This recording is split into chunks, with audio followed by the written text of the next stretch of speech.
So let's get started. It's my pleasure to introduce Sarah Bauerle Danzman to you today. She is our final speaker for the semester, though we look forward to a fresh start coming back in January. A relatively long-time workshop and Paleo affiliate, so we're pleased to have her with us today. Sarah is an assistant professor in the Department of International Studies here at IU, and I wanted to mention that her book, Managed Interest, Domestic Firms, Financial Constraints, and FDI Policy, is forthcoming with Cambridge University Press early next year. End of next year. Who knows? It's forthcoming. It's forthcoming with Cambridge University Press. Sarah's going to talk a little bit about her broader research agenda before she presents her work for us today. Great. Well, thank you all for being here, especially as I know the end of the semester gets very harried for most people. I'm on research leave this semester, so I'm in the position of wanting it to never end. But for your sake, I hope that the end of the semester is relatively stress-free. So thank you for inviting me here today to talk about research, which is actually funded in part by the Ostrom workshop through the faculty research grants, which has helped to fund the still in progress conjoint survey experiment that is part of this project. So I just wanted to spend a couple of minutes kind of setting up what I do and how this particular work fits into my broader research agenda, and then give you a sense of what in particular I'm looking for in terms of comments, although I'm happy to receive any and all comments, but you'll have noticed that we don't have our data back from the field to analyze, so right now we're really focused on trying to bolster the theory and framing while we wait for the survey experiment to complete. So Syed mentioned that my book is forthcoming at Cambridge University Press. It's a book on basically the political economy of foreign investment policy and liberalization, and most of my work relates somehow to the political economy of foreign direct investment, and what I'm mostly interested in is the nexus of multinational enterprises, domestic firms, and government relations. And increasingly in my kind of post-first book project, I have a bunch of projects that are related broadly to this general question of when and why do governments defer to international or foreign firms. And I'm interested in this question because in a Hirschmanian framework, the political economy literature really emphasizes how power comes from the ability to exit, and doesn't emphasize a lot the power that comes from voice. And so I'm particularly interested in when you have an economy in which there's a mixture of firms that have foreign presence and then you also have domestic firms, how do the processes of lobbying and policymaking play out when you have these competing interests, some of which have potentially strong exit options and some of which instead don't have very good exit options but do have lots of incentives to invest in voice. As well as the literature on regulation and private governance also shows that firms, while we think of international firms as having a lot of capacity to exit, we also find that this is oftentimes overplayed in the literature, and firms oftentimes don't have the capacity to go wherever they want to, but instead are searching for particular investment environments and for particular pools of talent and so forth. And so governments are oftentimes giving firms more than they need to. A good kind of contemporary example of this is the Amazon HQ2 debacle, and Amazon goes right to the places where we would anticipate that they would go in the absence of a big circus around local governments providing incentive packages to Amazon. So kind of with that in mind, my research project currently revolves around investment promotion and facilitation, because I think that this is a very good window into this broader question of the political economy dynamics associated with foreign and local firms' policy preferences, rent seeking, and policy making. One strand of this looks at investment promotion agencies and how their bureaucratic structures influence their strategies and activities. Another one is more applied and focuses on how investment promotion agencies actually can operate in ways that are going to facilitate sustainable development. And then the third strand, which the piece that I'm presenting here today, I think of as being a part of this strand, is more specific around investment incentives, when governments use them, and how relevant agents form beliefs over them. So for example, my co-author on this piece, he and I have another piece that's under review right now where we look at investment incentives in Latin America, and what we find is that investment incentives are going to firms that oftentimes have the least capacity to exit rather than the most, and we build a theory about kind of why that is the case. And so for the purposes of the project that I'm doing today, I came to this interest in understanding how policymakers develop beliefs over the importance of investment incentives, because the current political science research in this area tends to be very cynical. It assumes that investment incentives don't really work, but politicians use them because there are all these sorts of electoral advantages to doing so. And so kind of the idea here is that the politicians themselves understand that these incentives are kind of meaningless, but they use them because they are convenient sources of political pandering for them. And from my own field work, I have found that the actors that are really involved in investment attraction and facilitation really do believe in the importance of incentives. And there's variation among them, but I wouldn't say that there are a whole bunch of people out there that are pursuing these kind of complex investment promotion strategies who think that this is all just about trying to kind of cheaply get votes.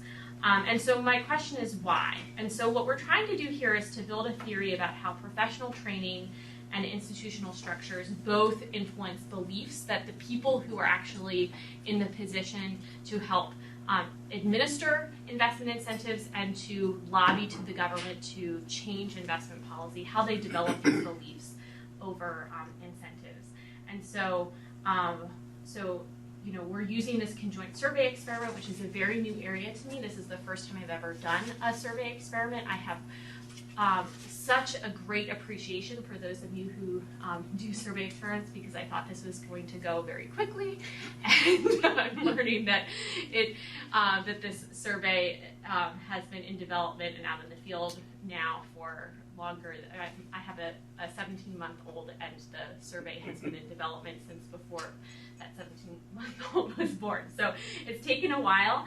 So I'm very interested in feedback, both on how to bolster the theory, incorporating other relevant literature that I might not be particularly aware of, thoughts on framing and also on design, because while this is out in the field and I can't really change it now, I am planning to do more survey experimental work in the future, and so this is an area that I'm kind of learning as I'm going. So your expertise in this area would be very helpful to me.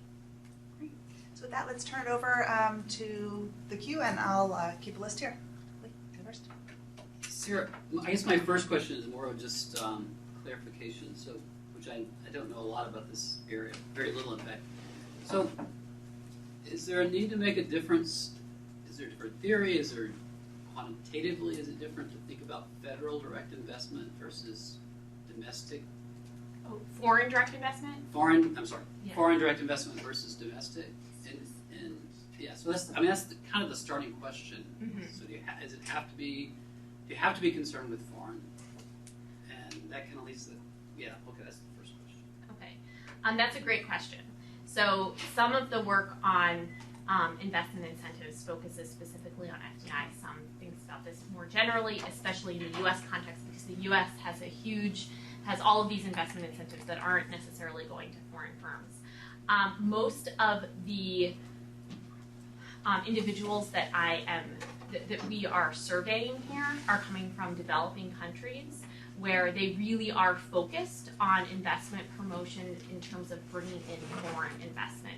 And I am most interested in that because I'm interested in why do you focus on trying to bring in firms that are not part of your political economy, right, and have no kind of local voice options, if as opposed to incentivizing local firms that are involved in local politics in a way that the foreign firms are not.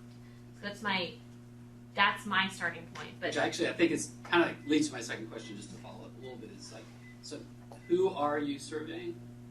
Investment promotion officials. So we call them a few different things in the paper, but I like to call them investment promotion professionals, and these are people who work for investment promotion agencies in their countries, and these are national level investment. Well, there are a few regional level, but they're specifically focused on bringing in foreign investment. So if we're in the U.S., these are officials in the U.S. I'm not using U.S. I'm not. I may have missed. Okay. Sir, I did not specify that. So I need to specify that there's no. So I really need to think about them in. Is it necessarily developing countries? Is it? What's the scope of the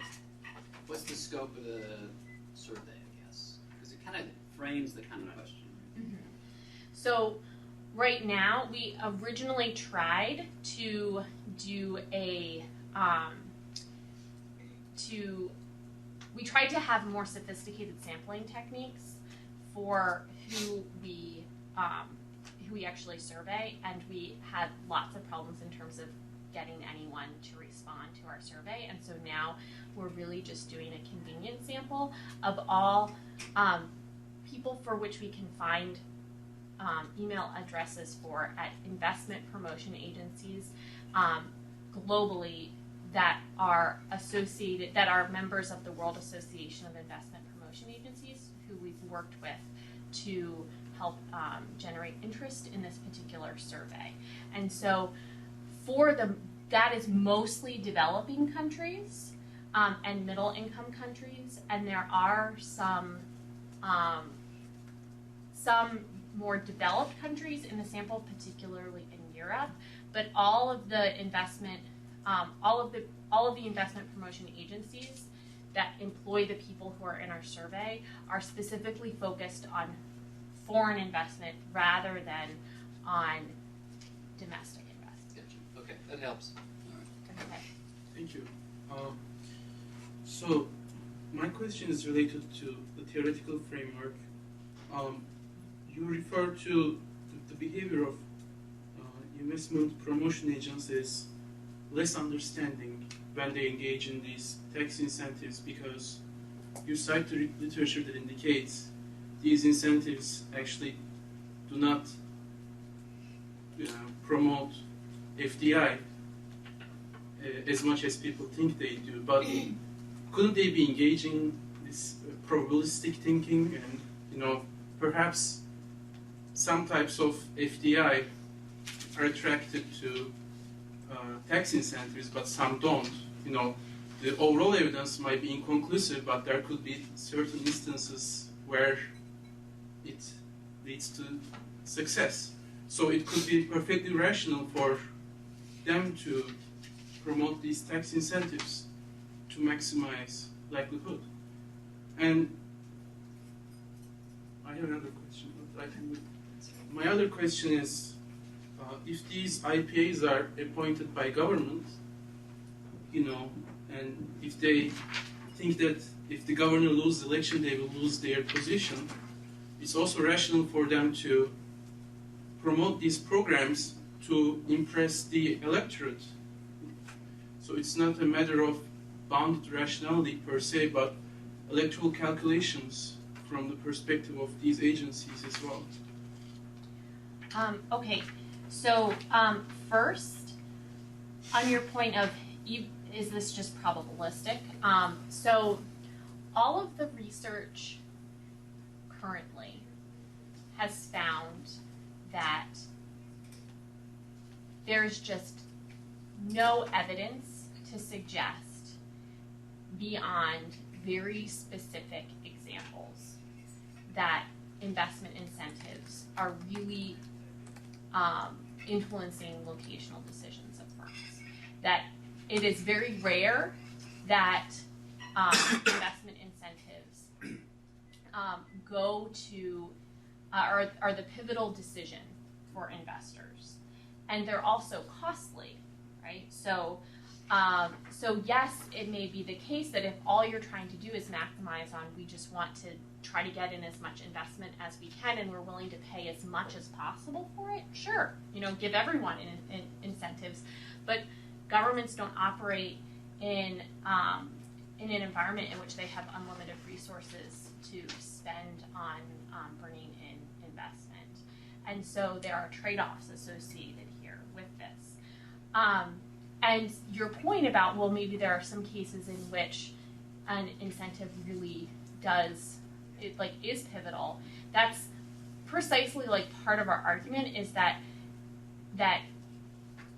it is very easy for individuals to point to specific instances where at least the kind of received wisdom around how this deal happened is that incentives played a role. So for instance, Intel moving into Costa Rica, right? So all these investment promotion professionals, they will say, we want to be like Costa Rica. We want to get that big investment like Intel, and they did it through incentives, even though there were lots of other things that mattered there with bringing Intel to Costa Rica. But so those are the kind of heuristics that the professionals are looking towards, rather than real cost-benefit analysis of under what conditions should we provide incentives or not. There are some places that do use a very clear cost-benefit analysis. These tend to be in countries that are that have created a investment promotion environment in which the people who are involved in investment promotion have a lot more background and training in kind of on the business side. Now that's what I know from qualitative evidence, but we're trying to show this in a more quantitative framework. But on your second question, can you remind me your second question was for? So I remember it. Yeah. So that's also this point about kind of the political incentives is also part of our theory. So maybe the problem is that the theory is not. Maybe we're overselling kind of the bounded rationality component and underselling the institutional framework component, because the institutional framework component we think is also equally important. And the idea here is that there's actually variation. Not all investment promotion agencies are so closely tied with the government, so our expectation is that those that are will see this where they're going to emphasize the importance of kind of throwing money at investors to try to bring in as many deals as possible, because they're operating in this kind of very short-term incentive structure. So is the problem there that we're not making it clear that those two things exist in our theory? Dean? No, I didn't have anything. Oh, sorry. Do you have a two So let me finger? just respond. So at least in reading the paper, I didn't spend hours and hours. Sorry, but I did read it, and so I came away with the sense that I think you could make a stronger point here that sometimes it works, and it in fact, you sort of say that at some point. Yes. But there's the examples of BMW in South Carolina, et cetera, et cetera. In fact, I would argue you could look at a lot of the states in the U.S. as developing countries and say, okay, what's going on in those states in terms of, but Alabama's done very well. If you look at Vance, Alabama, and just south of Montgomery, Alabama, major developments. That doesn't mean they're necessarily good, because I don't know what they paid to get those companies in there. But, so that's, the overview I came out with was that I think you're right. You hit on the fact that there's sort of two possibilities. One are more these IPA people are more government bureaucrats. In other cases, they're business people. So that's one side of it. The other side of it is some of these probably are good ideas, and some are not. and it's sort of that you've got like a 2x2 treatment situation, right? Types of officials and types of investments, good or bad or something. And I think you could lay it out that way. And I think what you're arguing is that the IPAs that are more tied to government offices, they know less, their incentives are probably not lined up. And is it the case that they are almost never making the right decisions, or that they go after so many that many are bad decisions? So there's a difference there as well. So I think that's the kind of thing you could lay out for the reader. You'd have a lot more clarity before you get to the survey, in a sense. Of a little more structure on terms of what the questions are. Lee? Yeah, first a comment, then a question. I think a similar analogy here would be to hosting the Olympics, so that, I think the literature is pretty clear that it's a disaster to host the Olympics in terms of the costs and the benefits. But politicians love to do it. Though less so now. Less so now, but Yeah. Calgary may go back in, I just read, for the Winter Games. But my question's, along the lines of the others is, it's not always clear here who's the principal and who's the agent. So when you get down to it and what you're measuring in your survey, and I really like this idea of unbundling the beliefs of the participants, but and it gets at the hosting the Olympics thing too, because at first I thought, well, why don't these people learn over time? Why aren't they reading the literature you've read that says this is stupid to use these incentives? So it must be that the principle of these bureaucrats gets either reputational benefits, electoral benefits, or they're outliers, that they're the 1 in the 10 that really pay off.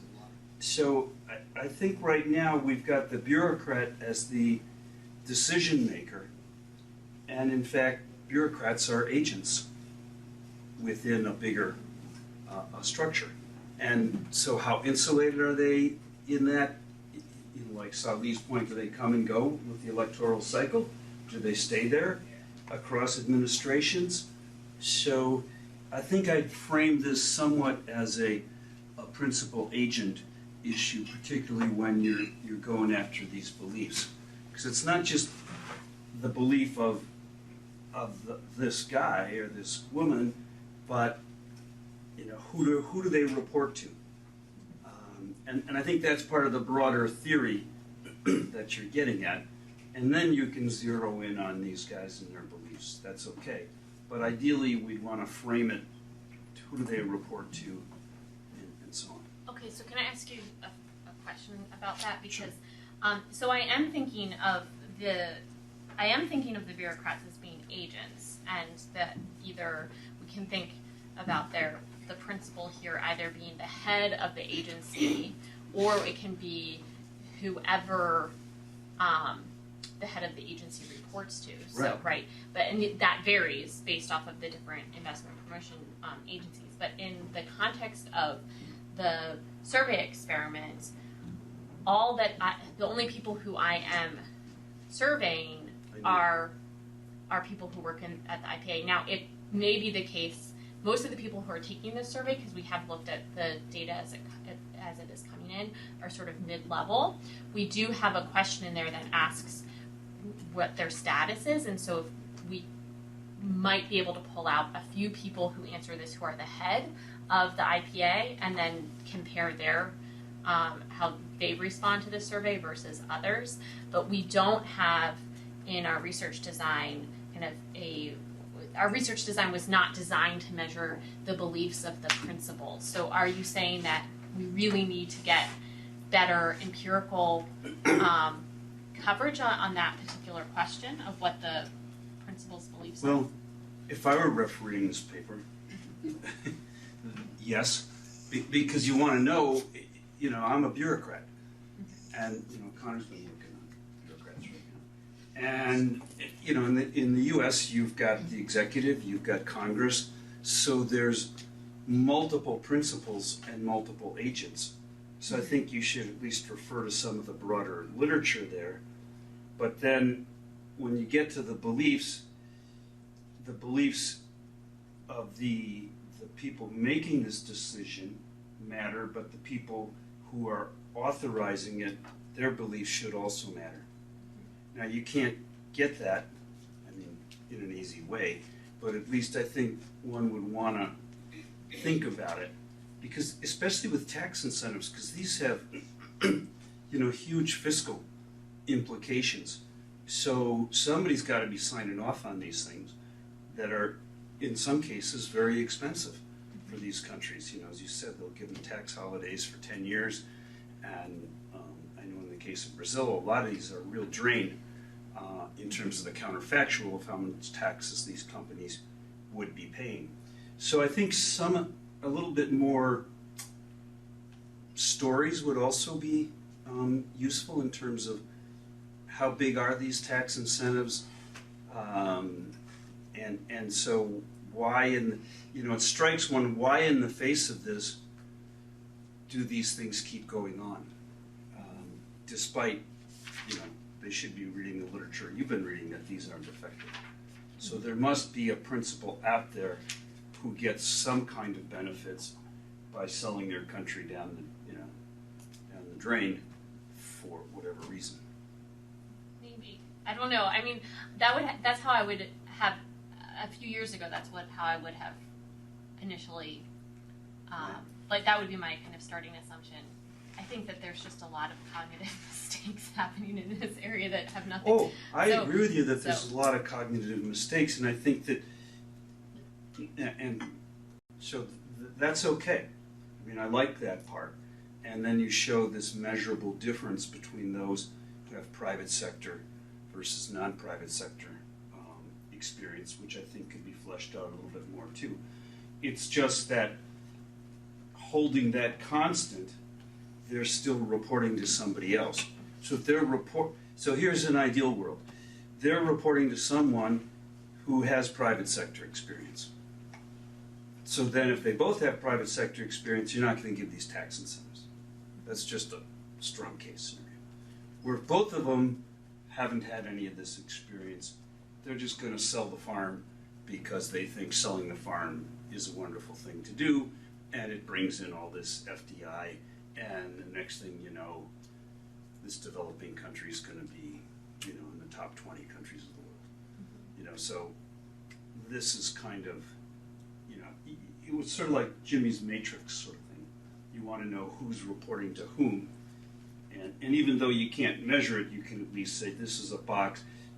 The fact that you get the results you do is impressive, given that we don't really fully understand the agency issue. Well, I don't have results yet, so. Yeah, but presumably you'll get some confirmation that private sector people. Let's hope. We'll see. No, I appreciate it. That's really helpful. Barbara?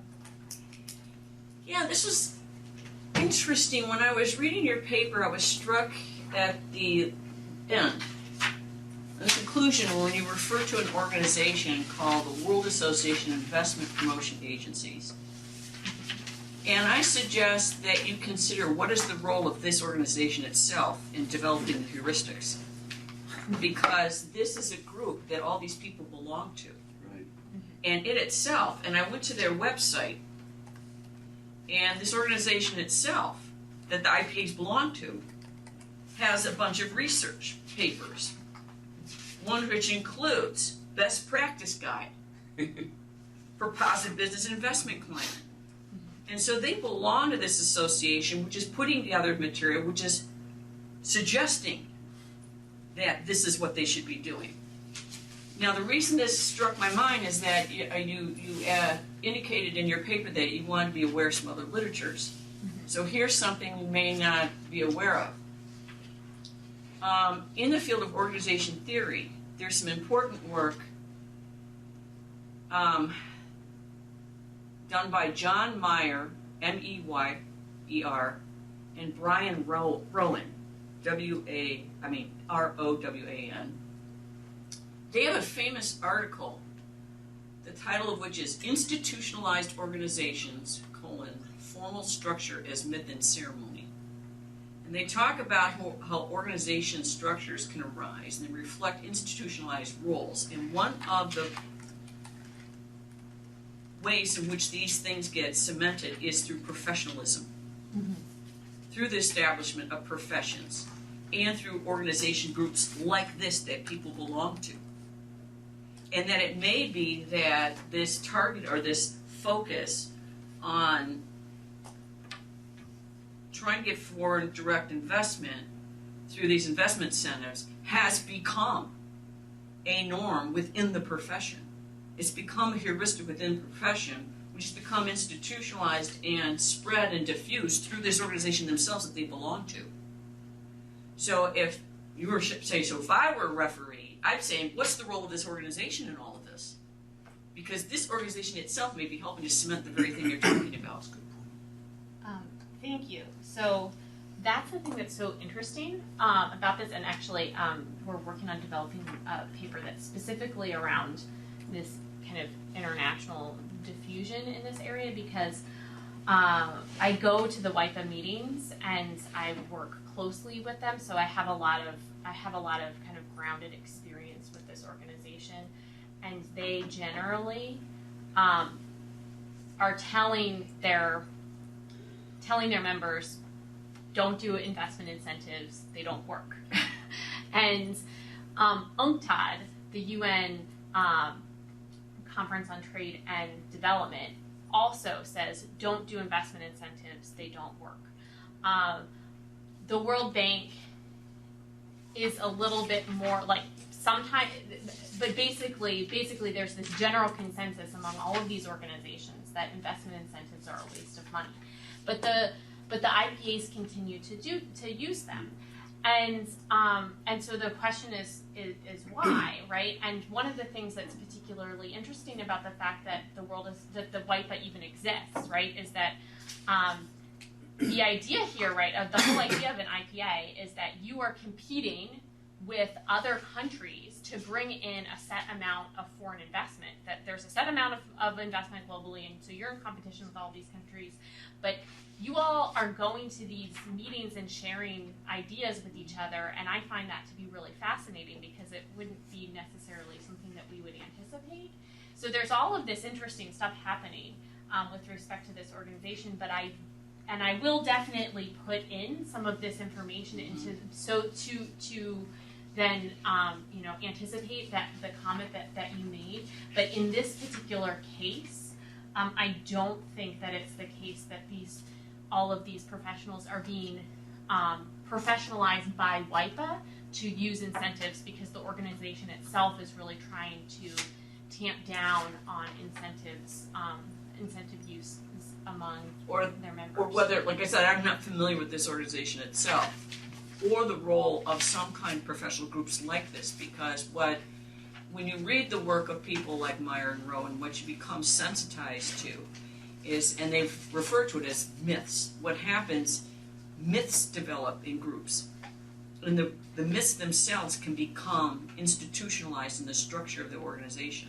And it sounds to me as if it struck me anyway, that there's a certain heuristic or myth almost that these investment incentives are a critical part. So part of it is teasing out where's the myth coming from. Yes. And absolutely. if it's not this organization or there are other ones, but this is often it takes hold of a group. But it just struck me that at any rate, that here there's this organization that these people belong to, and it's not discussed in paper. And I would want to know, what role is this group playing in either facilitating the myth or trying to undo the myth? I don't know, but that piece is missing for me, because this is how they communicate with each other and people within a profession. And this is also how it works in trying to influence government. People trying to influence government, or people who belong in government, they belong to groups and they learn from each other. And whether it's on the government side, like in the telecom field where I am, they have a National Association of the State Regulatory Utility Commissioners. And they get together a couple times a year, and they're all sharing this experience. At the same time, you have the telecommunications companies themselves who meet in these trade associations. And they're sharing their strategies, and then they interact with each other. So I would want to know not just simply, or in addition to things that Lee was pointing out, maybe the organization like the bureaucrats are, but I'd like to know all the different kinds of groups in which these guys are talking to each other and sharing information, and how is that influencing what they view as a heuristic of what they should be doing, because it's getting circulated somehow, I suggest. Well, Or possibly other groups, or possibly the fact that groups of entities, corporations who are benefiting from the tax benefits are helping to facilitate the myth that you should do investment incentives, tax incentives, because they're going to benefit from it, and they are chiming in with this story, and this story infiltrates these other things. I mean, I've seen it go both ways. So you've got to look at more organizational, the different ways in which these groups of people communicate with each other and relate with each other, is my suggestion. thank you very much for that Okay. particular citation, because that, as you were explaining that, yes, definitely I might view this as kind of myth and ceremony, for sure. Yeah, and you So- can easily Google, because I was trying to do it from memory. You can easily, with the author's name and stuff, Google and find it, or, I can send it to the site if you want. But I found it very, helpful. It's an older article, but it's a very important strain of the organization theory literature. Thank you very much. Severine Althusser's book on Peaceland does the same thing. I'm sorry, who? Severine Althusser, has got a book on the UN and peacekeeping missions, and the same thing, kind of the heuristics that exist within the UN over issues of peacekeeping that then undermine the ability to actually fight conflict. Claudia, you're next on the list. Yes, thank you. And thank you, Sarah. Interesting paper, and I see that you do a lot of work in Latin America, so I really appreciate that. And looking at this, and I was wondering whether it would be possible to frame this into the supply and the demand. Because there are sectors in which there is really need for foreign direct investment, because the countries do not have the capability to do so. So maybe it is contingent on what you are saying, and sector. What is the sector in which they are investing in? And also, I was wondering whether this is contingent and asset specificity. There are sectors in which only certain countries are the ones that have the capability to do certain things, yes? And I'm looking this from the Latin American perspective, so please, I apologize if it is not generalizable to other regions. Another thing is about, probably might be related to what Lee was saying, is who appoints these IPAs? Because I know that in many Latin American countries, actually the foreign direct investment companies lobby personal advisors to governors and to presidents for them to make the decision to select certain companies. Indeed, when I was in Texas A&M, I remember that we invited Martin Torrijos, and that moment he was president of Panama. And one of the questions that I asked him was about this, whether he was providing tax relief to foreign direct investment, and he was with the Ministry of Finance, and the Ministry of Finance was saying, yes, we did actually tax relief to many companies, and after 3 years we realized that we not benefited a lot. Indeed, the environmental damage that they were doing to us didn't compensate for all the small things, the job, the labor that they were providing. But also those, I wondered that in many instances, and I have had many friends, that they receive a lot of bribes to advise the governors or presidents to select certain companies. Let's say, for example, there is Amazon that wants to invest there, and this is not true, but let's just, if I establish Amazon in Bogota, in this area, and you help me to get this concession, I will give you a particular stand within Amazon so you can sell or offer something else. This is the way that actually they grant things. So there are vested interest in these, no IPAs. Probably the IPAs are in countries that are already too institutionalized, but in other countries are just personal advisors to the governors. And given the decentralization process, I bet you that it varies a lot at the subnational level. Why? Because governors have different interests, different capacity, different advisors where you can test probabilities even much better. So who are the advisors of these governors or something like that? And looking at the matrix that you created, I wonder whether actually, for example, one of the things that you change over there in the matrix was the distance from the port, yeah? So well, it varies across countries. 5 kilometers in Uruguay means a lot, well, Uruguay, or 5 kilometers in Costa Rica, but 5 kilometers in Brazil is nothing. So where were all these interviewees from, or the respondents, because that might vary a lot. And also probably there is another question that you vary a lot there, that is about whether the government provides information and support. So maybe you can do it through regulations. What are the regulations in place for foreign direct investments? And I did a paper actually about which countries in Latin America receive more NGOs. And guess what I found? That I couldn't find out which one is first. NGOs tend to go where there is more foreign direct investment from a particular country. So let's say Japanese NGOs go to Latin American countries where already there are Japanese investments. But it might be the opposite. The Japanese investors go where there are NGOs that are from Japan because they can facilitate the process. So I don't know how you can use that information too. And I can give you all the data set that I collected for that across all the Latin American countries. Oh, that's very kind of you. Thank you for so many really thoughtful questions. And maybe actually I can share with you our Latin America paper and get your comments Sure. on it, because you would be a good person to look at that.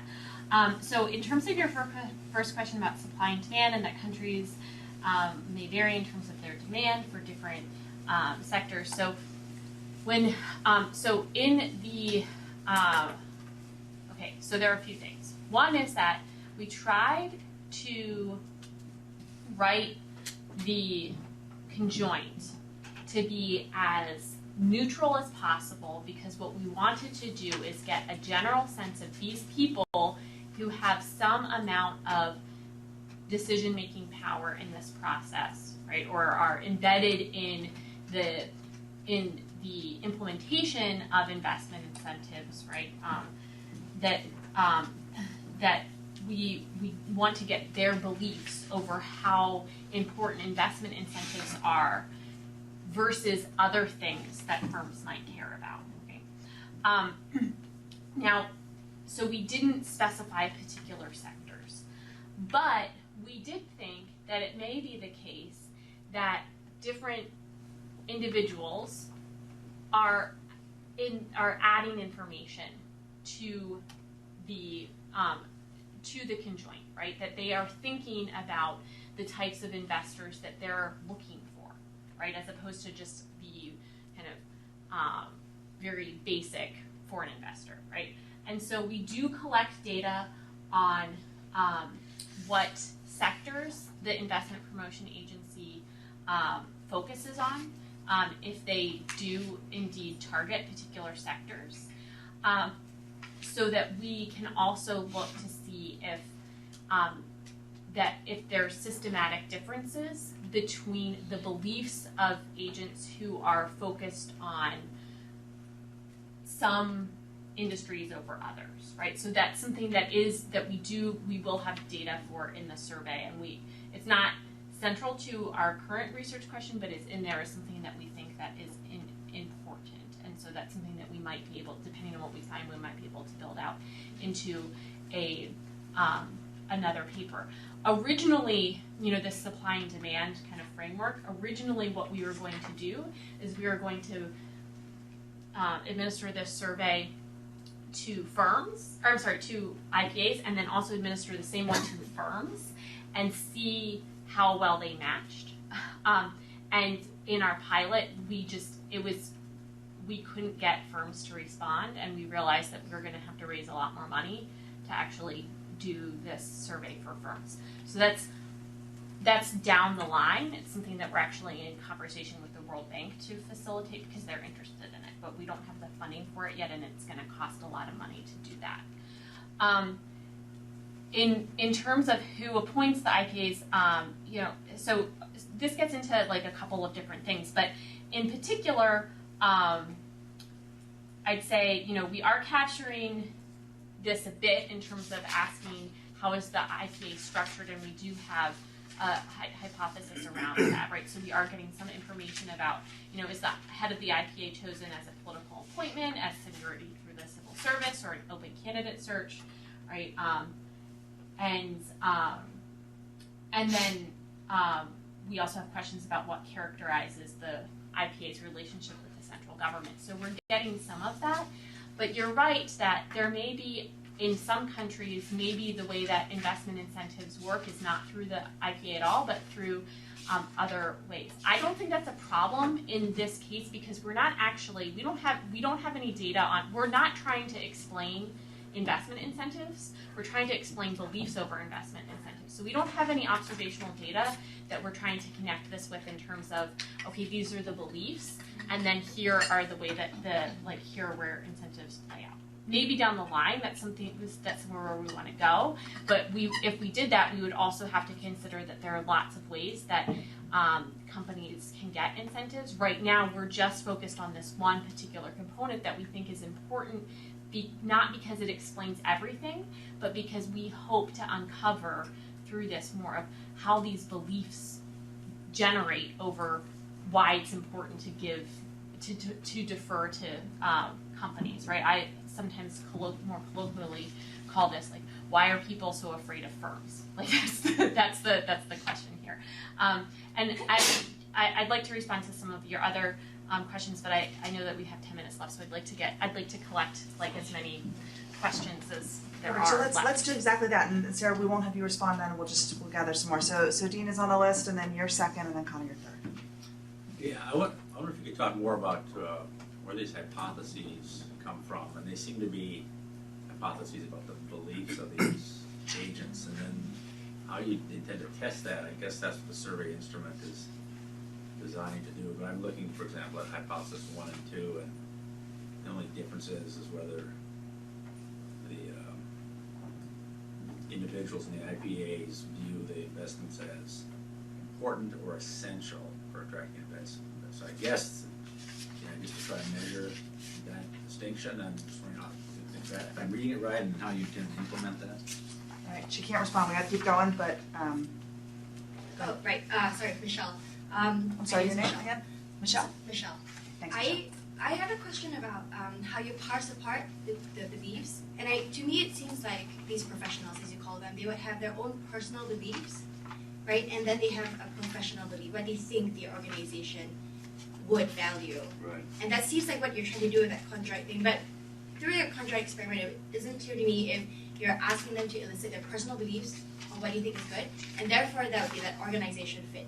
Like if their personal beliefs are very different from the organization's belief, and together they come into, regardless of what belief that is, right? It feeds into their decision of what they recommend, right, to their decision maker, whether or not they should, use this instrument or not, this FDI. But then after that, so I wonder if you could even, at the organization, at the IPA level, compare the response to what the track record of the IPA is.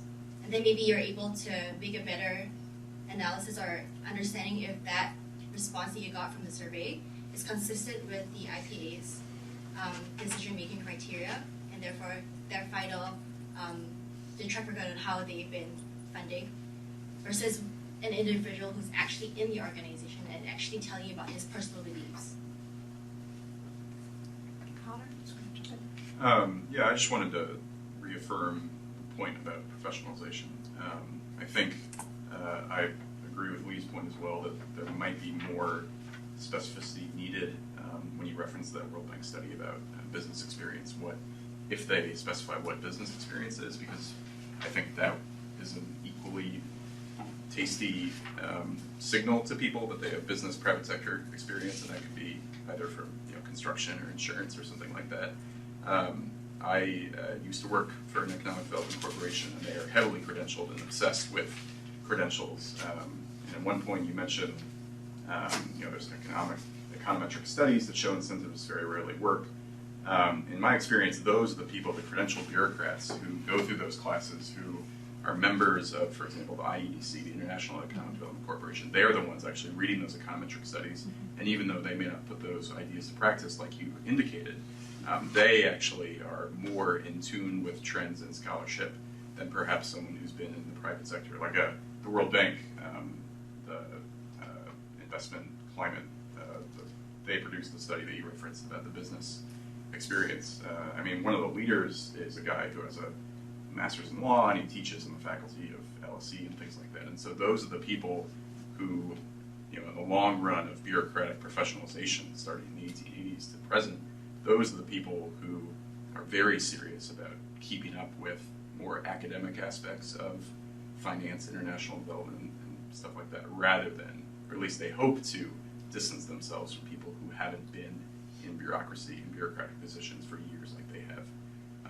Bureaucracies are very closed off often in terms of credentializing and expertise. They often hire MPEs and PhDs and things like that. So I don't know if there's a way to quantitatively measure that. Maybe you look at degrees or higher ed degrees or something like that. Okay, then that might be even more helpful. So. My question is about voting behavior in the developing world. You cite an experimental study conducted in the U.S. to motivate why the agents might engage in such behavior to maximize their vote share, perhaps. But I'm not sure if this dynamic would operate in developing world. It sounds too specific to a American type of setting where candidates engage in debates, local issues matter. So, is there any possibility that you could look into broader studies in developing world where such mechanisms initiate voting behavior? Claudia? Just one thing, given about all these comments, probably that the literature about epistemic communities also might be useful, where people have received education that they tend to have certain ideas about it. So given that you have professionalization of the IPEA members, maybe where they have been educated abroad, or in London, or in France, or in the US. Sorry for the lightning round. Do you want to? Okay, great. This is all super useful. Largely to get a sense of what is coming through in the written document and what isn't, because it's clear to me that we need to do a better job of being clear about what we're doing, because we're getting a lot of questions that I think are really great, and some ideas for how to push things, but also some things that, some questions that I think indicate that we're not being clear about what we're trying to do here. So I'll say that kind of in general, I do think that this is work that relates to the epistemic communities work, and we are. And I'll read a little bit more into that and see if we should build out that a bit more. The electoral behavior in the developing world is an interesting question. There's not a lot of that out there. That book in particular looks at Vietnam, but that's a very different context, and it has more to do with the central party than it does with voting. And so one of the things that we are trying to do is move the study of investment incentives outside of the U.S. because it's been so concentrated in the U.S. because the data there is so good compared to the rest of the world, and so we're trying to, in a rigorous way, move it out of the U.S. And so there are some gaps there, and that's part of what we're trying to do is kind of fill them. But I appreciate that, Connor. I'd love to talk to you more about your experience in an EDO. The IEDC is also an organization that that I work with, and actually they're having their annual conference in Indianapolis next year. So, but I'd love to hear more about your experience there. And the credentialing is really important, and I guess we are going to have to think about the trade-offs between kind of very high level econometric kind of understanding that might come up through a bureaucracy, right? But it's still going to be different than kind of a lower level bureaucrat, and hopefully our question about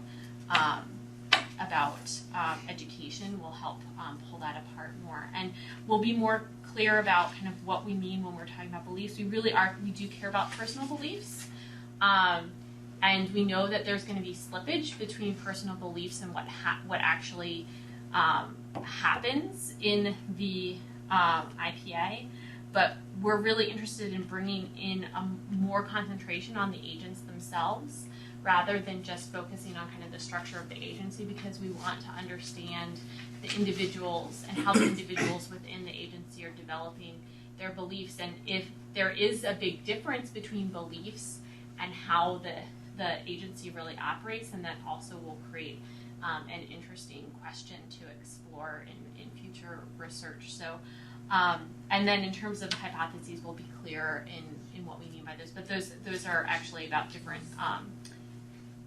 Those are different independent variables. So one is about integration into the government, and the other is about key performance indicators. So that's the difference between those two. So thank you all very much for some really insightful and useful comments, and thank you especially for spending time on this at the end of a very busy semester.